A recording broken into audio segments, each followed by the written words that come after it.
It's been a most economically trying year for the nation. No thanks to the economic headwinds, with value of the naira crumbling at more than 400% and price of petroleum motor spirit spiraling rise, creating a deep bite and an unprecedented economic shocks of many Nigerians. As the masses continue to seek answer to this economic riddle, the question is, when would Nigerians heave that long-expected or awaited sigh of relief and financial bliss? Well, we have the nation's coordinating Minister of Finance, Economy and Finance, Mr. Wale. He joins us on Prime Time. Glad to have you join us on Prime Time, Minister. All right. Thank you for having me, indeed. All right. Let's start this way. A few numbers. By IMF's reckoning, Nigeria drops from first place behind South Africa, Egypt, and Algeria to fourth place. Estimated to post a GDP of 253 billion this year, down from 477 billion. It's a downward trend.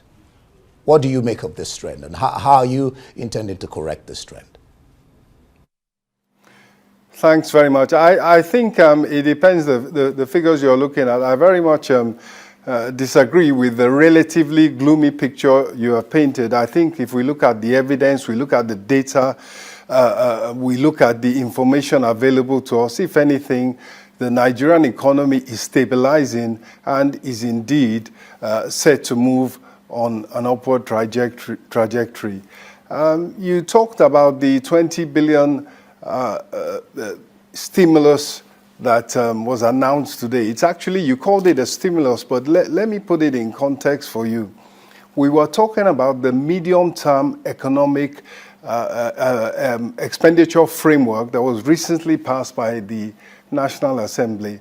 And that envisaged over the next 3 years, between 2025 and 2027, around $280 billion in investment in the economy from private and public sector. And what that would give us would be something of the order of 4.6% growth in 2025, 4.4% growth in 2026, and taking us only to 5.5% growth in 2027. And that may be a baseline, that may be seen as a minimum, because that is clearly not the commitment of President Bola Ahmed Tinubu to deliver rapid, sustained, and inclusive growth. So we were looking at, and I was explaining and dimensioning for Nigerians, for the investing public, and for the general public, the fact that we needed to commit ourselves to raising another $20 billion in investment expenditure that would take us by 2027 to about 7% economic growth. I'm sure that you would agree that at GDP growing at 7%, these issues of the Human Development Index, multidimensional poverty, as well as all the other major social and economic indicators would be moving in the right direction. So it was a statement of intent that we will not accept to limit ourselves to the barest minimum, but we would try and deliver on the president's promise of rapid growth for Nigeria. Okay. If I may go on. Okay, Minister. To put it into context. All right.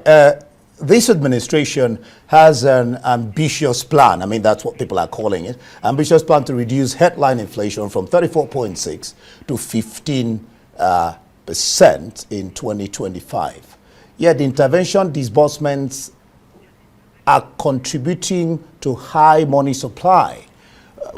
What do you have to say about this particular? Some people have said it's ambitious, 34.6% to 15%. It looks like it won't work. Well, let me put it in context for you. As I was saying earlier, the first thing I will say is that things have changed. In 18 relatively short months, President Bola Ahmed Tinubu has changed the Nigerian economy, has changed the Nigerian society in such a way that is now faced in the right direction, and one can see a clear path, not to just so many other targets, important targets and indicators, but even to lower inflation through achieving market pricing of petroleum products and achieving market pricing of foreign exchange. The change in the economy represents 5% saving. From now, ad infinitum, a 5% of GDP saved from being wasted, being of no value to the economy, and benefiting just a few who had privileged access to foreign exchange and to subsidized foreign exchange and to petroleum products that were distributed in a very opaque manner, and of course benefiting neighboring countries that were getting smuggled petroleum products. So that saving is now going to be revenue to government that helps to not just build up the fiscal capacity of government, the government's ability to meet its spending requirements, both for social spending and infrastructure, but it changes all the metrics. But as your revenue increases, your debt service as a percentage of GDP goes down. As your revenue increases, your deficit as a percentage of GDP goes down. So the country is faced in the right direction in terms of all the metrics that you talk about, including inflation. And of course, there's major interventions in agriculture and even in manufacturing to increase supply and bring down prices. But the other way in which the society has changed fundamentally and therefore is no longer on the trajectory which you described is in terms of the incentive framework. There's no Nigerian that wake up today and feel that his best way forward, his best way to riches or even to a good living is to have privileged access to foreign exchange allocated from central bank. That no longer exists. Similarly, no Nigerian can wake up and feel that his best chance is to get an allocation, a concession, a permit related to petroleum products and be one of the privileged people that have this access, which they can just trade the piece of paper. That was the refrain 18 months ago, that these are the ways to make it in Nigeria. Instead now, the emphasis and the incentive is on agricultural production, agricultural exports, manufacturing, and manufactured exports for the West Africa region and even for the continent as a whole. So that is the way in which the changes that have been wrought and that are being sustained but with determination, with courage and boldness by Mr. President and his administration are giving Nigerians much optimism and hope that things are definitely going to be better and in the nearest future. Minister, you've talked about petroleum and Nigerians. Now, the two policies of the government, the fuel subsidy removal and the floating of the naira, have impacted negatively, I'm sure you will agree with this, on both Nigerians and then SMEs who contribute about 48% to 60% to the GDP and about 84% employment. The ordinary Nigerian on the street there will be asking you, how will this budget and all that you're saying turn this trend around and affect him or the SMEs positively? Well, the reality is that in such macroeconomic reform, in such attempts to correct an imbalance in government spending and an unsustainable pattern of government finances, the costs come first. So initially you do get a spike in inflation and the cost of living as we have done.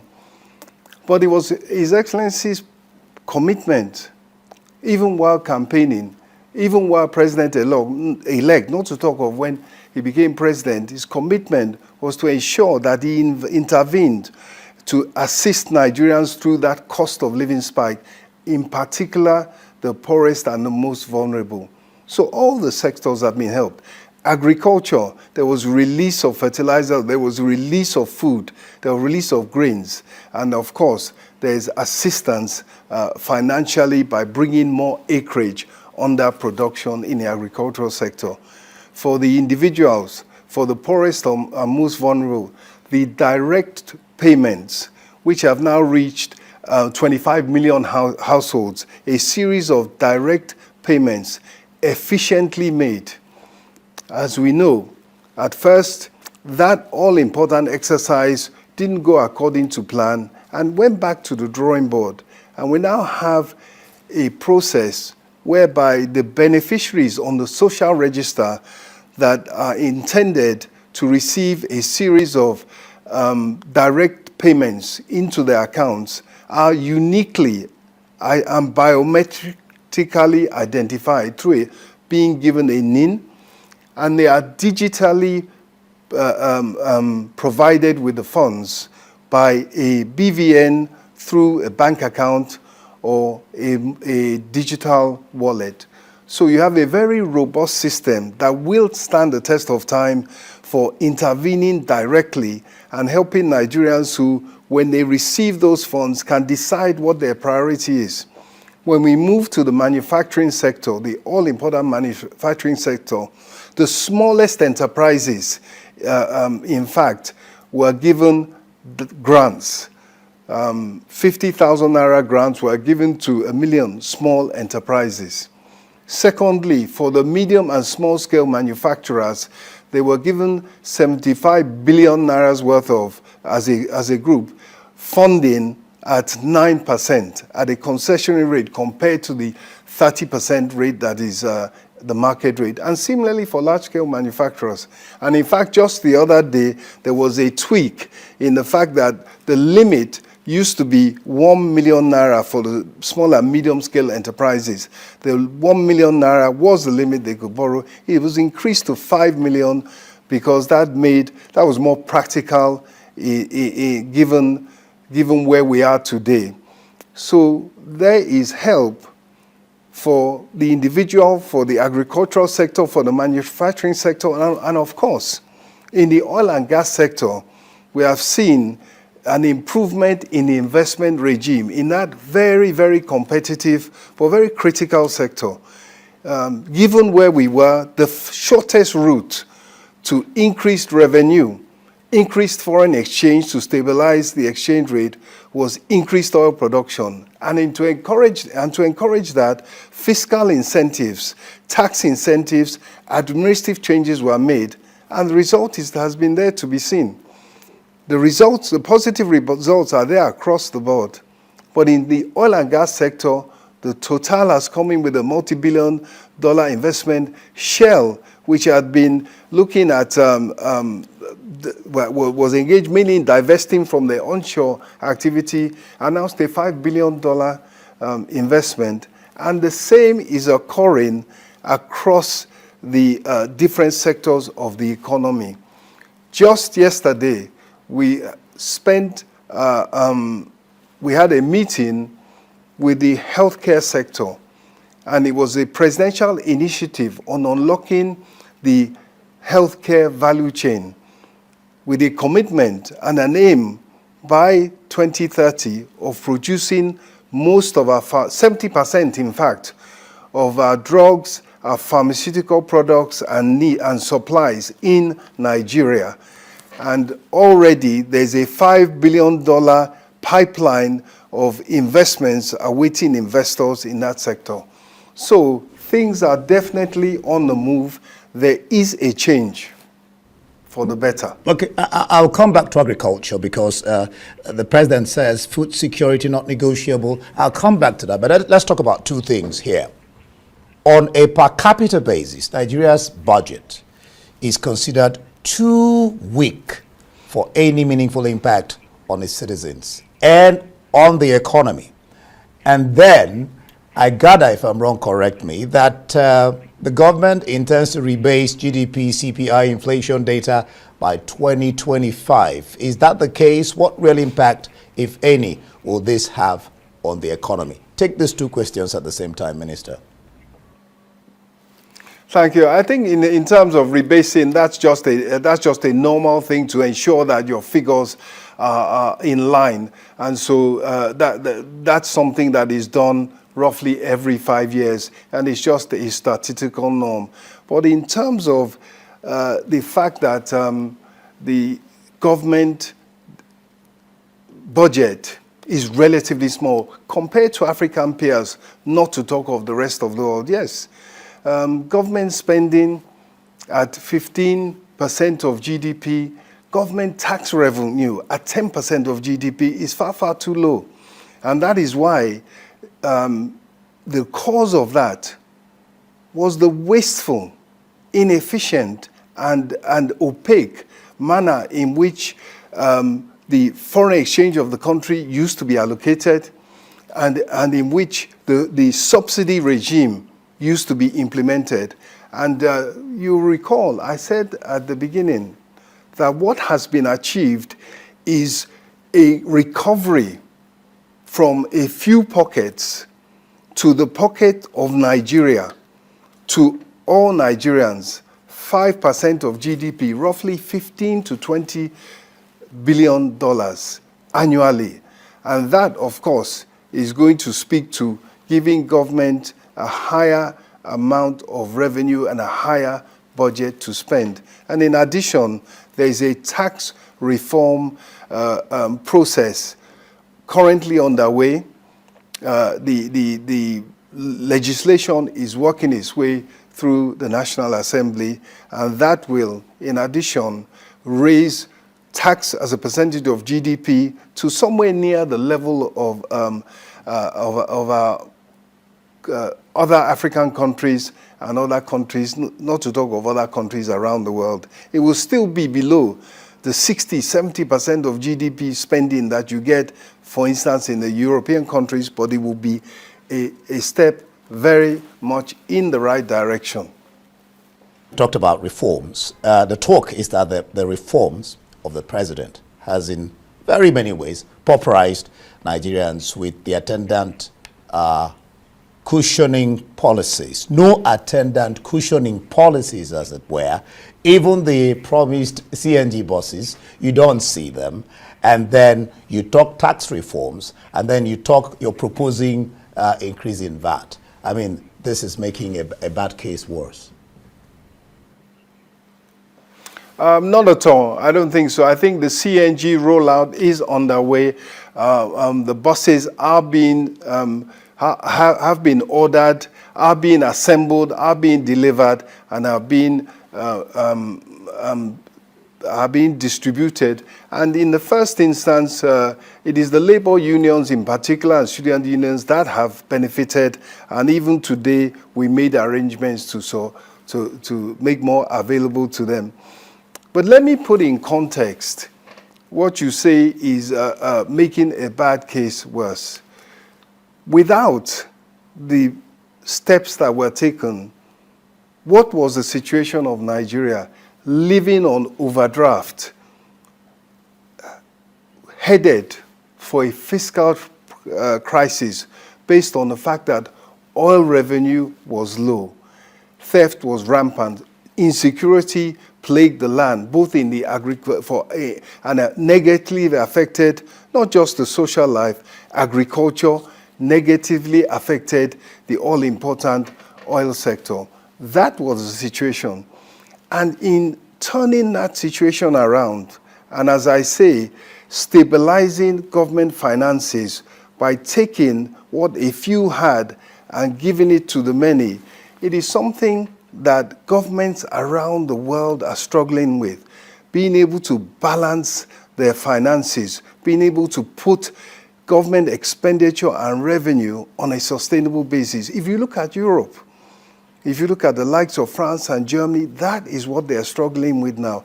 Having achieved that, it is a question of mathematics. You say to yourself, okay, 5% of GDP each year is being saved. It means that the revenues to government from that core source will be increasing every year ad infinitum. And that creates and has created a relatively stable, more stable economic environment. The exchange rate that you talk about running away, if anything, it is coming back. It is now, it was once as high as 17, 18, 1900. It is now 1535. That is positive. The budget deficit is down from 6.1% to 4% or thereabouts at the end of the second quarter. The trade balance is positive. The current account surplus is positive. It is 11.5% of GDP. We have over 1 year's coverage of imports. The standard is six months. What we made, what President Bola Ahmed Tinubu made, was less than one month, less than 1% coverage of the current account balance as a percentage of GDP. So these are all the positive trends that have created the basis for us to be confident that, given the stability that is now coming to the Nigerian economy, investors, domestic investors and foreign investors will come to the table. We have described what has happened in the oil sector. We have described what is happening in the pharmaceutical sector with the commitment to unlocking the value chain in that sector with specific incentives for manufacturing. And it is the same across the board.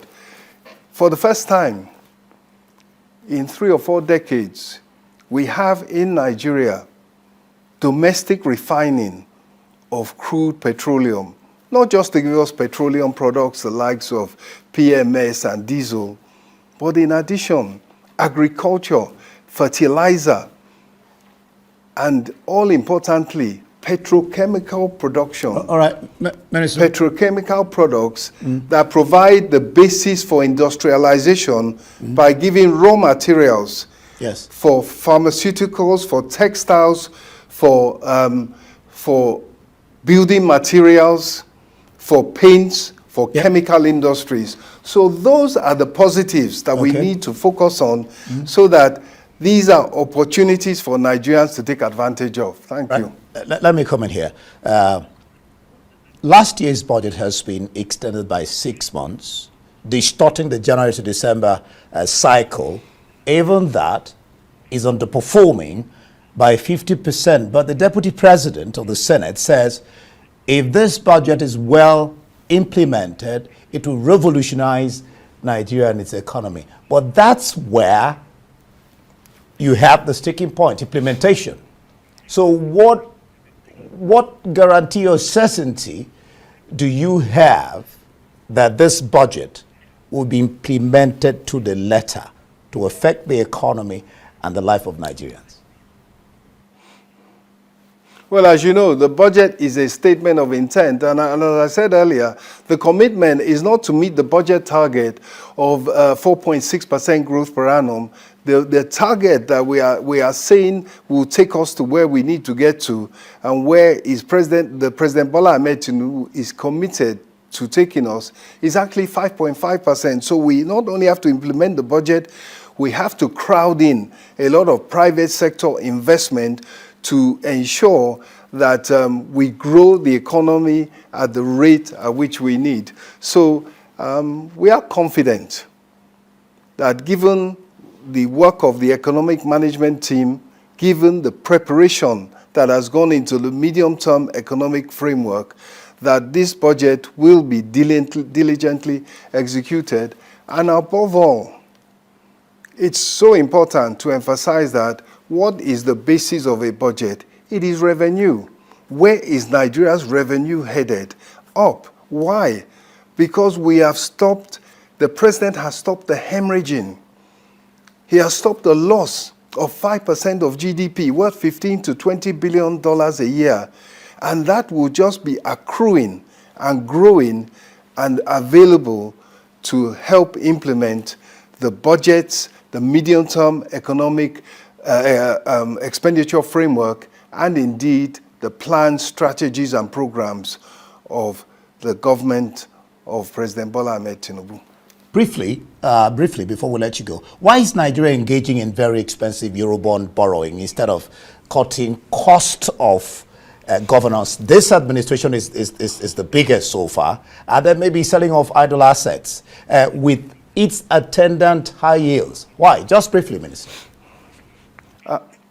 Well, thank you very much. And very briefly, if you go to the 2025 budget proposal, you see a line there that says privatization. That's a catch-all phrase for crowding in the private sector, whether it's with concessions, whether it's through private-public partnerships, whether it's through adjusting the equity investment in joint ventures. So that is right there. In addition, the commitment is to the private sector. The commitment is to ensuring that everything is done to encourage private sector investment in the economy. That is where the large funds are available. And as for borrowing, you start with the cheapest type of borrowing. That is concessional finance. We are an IDA country. Our aim is to get out of it, but the International Development Association funding of the World Bank is virtually free, 1% over 40 years. We have taken that, we have earned that, and we've got the encouragement and support for the president's programs for the macroeconomic reforms by having a full support, $1.5 billion this year from the World Bank. In addition, you take other bilateral funding that's available. But when you do go to the international capital market and they support you, as they did Nigeria, where we just sought to finish our borrowing program for the year, having taken advantage of the cheapest sources of funds, we now went to the open market. We asked for $2.2 billion. We started at 9 a.m. in London, offices of the investment bankers. By 12, we had $4 billion. By 4 p.m., we had $9.1 billion. It's a sign of confidence. It's a sign of the trust in and belief in the macroeconomic reforms and strategies of the government. It was a good day for Nigeria. Yeah. Thank you so much, Wale Edun, Minister of Finance and Coordinating Minister of the Economy. Thank you for your time on Arise Prime Time. Thank you so much.